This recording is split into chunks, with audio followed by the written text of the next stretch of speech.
The word leadership is, in principle, as I see it, it's an American invention. Leadership has been distinguished from management as kind of two processes that describe the ways that managers, if you will, direct and lead their organizations.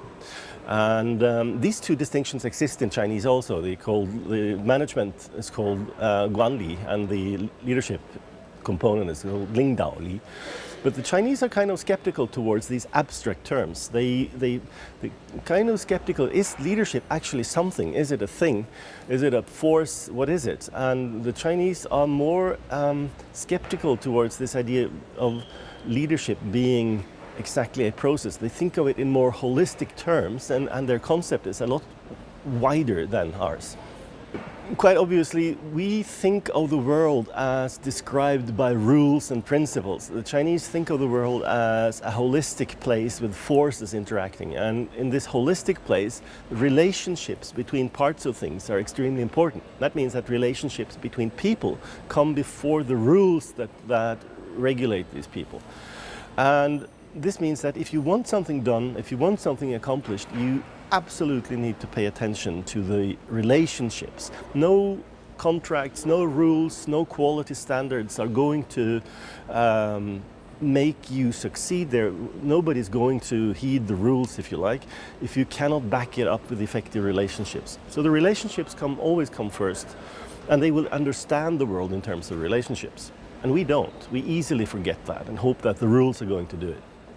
We can learn a couple of things. We can learn that our way of looking at the world is certainly not the most common way to see it.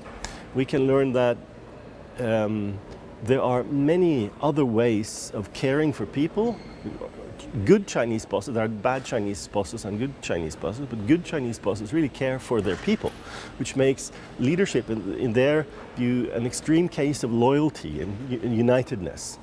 And they have different ways of caring for people, but they also have different ways to be innovative. They can make eruptive technologies, they can create extremely fast-working organizations.